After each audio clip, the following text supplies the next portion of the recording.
રાજકોટના મેટોડામાં થયેલ ઘરફોડ ચોરી મામલે એસપી વિજયસિંહ ગુર્જર દ્વારા પત્રકાર પરિષદ યોજવામાં આવી હતી। વડવાજડી ગામે 1.5 માસ પૂર્વે ચોરીનો મેટોડા જીઆઈડીસી પોલીસ દ્વારા ભેદ ઉકેલવામાં આવ્યો છે। ત્રણેય આરોપીઓએ સોના ચાંદીના દાગીના ઉપરાંત મોબાઈલ અને બાઇકની ચોરી કરી હતી। ચોરી કરેલ મોબાઈલ એક્ટિવેટ થતા મેટોડા પોલીસની ટીમ સક્રિય થઈ હતી। તારીખ 9/7/2025 ના રોજ મેટોડા જીઆઈડીસી પોલીસ સ્ટેશન વિસ્તારમાં જિજ્ઞેશ પાર્ક ખાતે દિનેશભાઈ પ્રેમજીભાઈ વાળિયાના મકાનમાં ઘરફોડ ચોરી થયેલી હતી, જેમાં 1 લાખ રૂપિયા રોકડા, સોના ચાંદીના દાગીના અને એક મોબાઈલ મળીને 2,80,000ની ચોરી હતી અને ચોર જાતી વખતે 2 સ્પ્લેન્ડર મોટરસાઇકલની પણ ચોરી કરી હતી। એમાં મેટોડા જીઆઈડીસી પોલીસ સ્ટેશનની ટીમ એક મોબાઈલ નંબર એક્ટિવેટ થયેલો, આમાં ચોરી થયેલા મોબાઈલમાંથી એના આધાર ઉપર ટેકનિકલ સર્વેલન્સ અને હ્યુમન ઇન્ટેલિજન્સના આધારે 3 આરોપીઓની અને એક બાલ અપરાધીની ધરપકડ કરી છે। એમાં પહેલો આરોપી જીતેન સોમસિંહ ચૌહાણ છે, એ પોતાના સ્ટેટમેન્ટમાં 8 ગુનાઓની કબૂલિયાત કરી છે। આ 8 ગુનાઓની ચકાસણી ચાલુ છે। અમે એમપી પોલીસ સાથે પણ સંકલનમાં છીએ કે ત્યાં કયા પોલીસ સ્ટેશનમાં કયા ગુનાઓ દર્જ છે।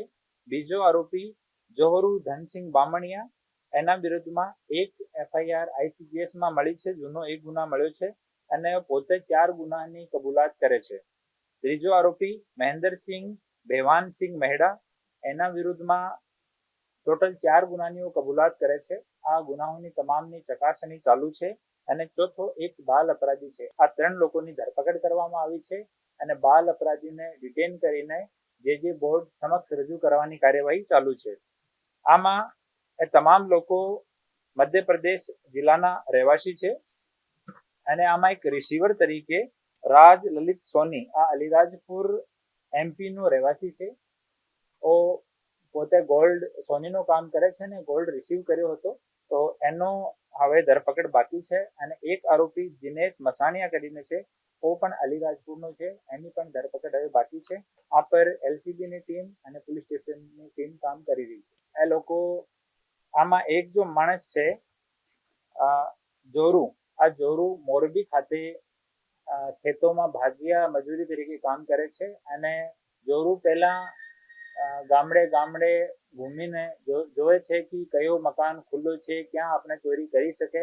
એના પછી આ જોરુ ફોન કરીને જીતેનને, મહેન્દ્રસિંહને અને આ બાળ અપરાધીને આ ત્રણને ઇન્વાઇટ કર્યા હતા અને એ લોકો ચોરીની મોટરસાઇકલનો યુઝ કરે છે અને ચોરી કર્યા પછી પણ જે મોટરસાઇકલ કોઈ મળી જાય, જેમ કે સ્પ્લેન્ડર શાઇન, જો ઇઝીલી આનો ચોરી થઈ શકે એવી મોટરસાઇકલને ટાર્ગેટ કરીને ત્યાંથી ફરાર થઈ જાય।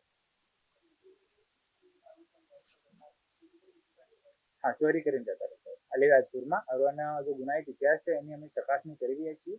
ત્યાંની પોલીસ સાથે અમે સતત સંકલનમાં છીએ અને ત્યાંથી રેકોર્ડ મંગાવીને એના પછી જો પણ આવશ્યક કાર્યવાહી રહેશે એ કરવામાં આવશે। ના, એવું કોઈ ડ્રેસિંગ નથી, નોર્મલ ડ્રેસિંગનો જ રહેતા હતા, કોઈ એવો ચડ્ડી બનિયાન એવો કાંઈ નથી આ પાર્ટિક્યુલર ગુનામાં। તેમ છતાં અમે બીજા જો ગુનાની એ લોકો કબૂલાત કરી છે, આ ગુના સંબંધિત તમામ ફાઇલ અને બીજી વિગતે અમે પોલીસ સ્ટેશન સાથે સંકલન કરીને માંગીશું, એના પછી આગળની તપાસ આવશ્યક કાર્યવાહી